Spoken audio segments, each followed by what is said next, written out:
تازه او د خوشحالۍ خبر. افغانستان کې له شپږم پورته مکتبونه خلاص شو. خو چېرته څنګه او کله دا چې حقیقت څه ده ویډیو کې له پوره جزئیاتو څخه خبر شئ.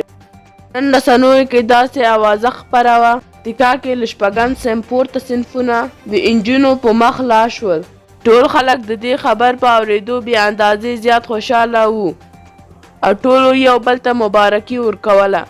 خو اوس تازه خبر دا ده چې مکتبونه د امارات اسلامي لخوا نه دي خلاص شوي بلکې خلکو او د مکتبونو مدیرانو په خپل سر خلاص کړي دي. له تېرې یوې اونۍ څخه انجونې مکتبونو ته ځي.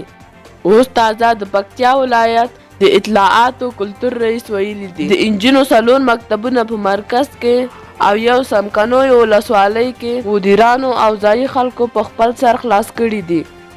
هغه ویلي دي چې تر اوسه یې موږ مخه نه ده نیولې. منتظر یو چې موږ ته د پوهنې وزارت څه حکم کوي. خلک وایي نور همدومره حوصله بس ده. باید ټول افغانستان کې خلک راپورته شي یا په زور مکتبونه خلاص کړي یا له طالبانو دقیق خبر او وخت وغواړي چې کله به دوی د انجونو مکتبونه خلاصوي یا دې له طالبانو څخه وغواړي تاسې د مکتبونو د خلاصولو په باره کې که کوم اقدام کړی وي ولې یې له اولس سره نه شریکوئ. حامد کرزي ویلي وو طالبانو د انجونو مکتبونه د پاکستان په خوښه تړلي دي او بل خوا ټول طالبان وایي چې موږ د انجونو د مکتبونو مخالف نه یو. خلک وایي بیا خو د حامد کرزي خبره رښتیا ده چې که طالبان مخالف نه وي یا نو مکتبونه خامخا د پاکستان په خوښه تړل شوي دي.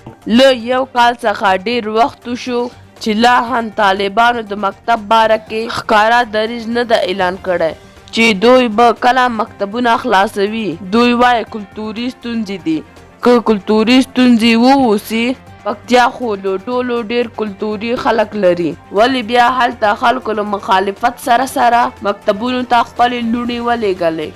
تاسې د خلکو دا اقدام څنګه ارزوئ چې په خپل سر یې مکتبونه خلاص کړي دي؟ خپل نظریات مو موږ ته په کمنټ کې ولیکئ. تر بلې ویډیو د الله په امان.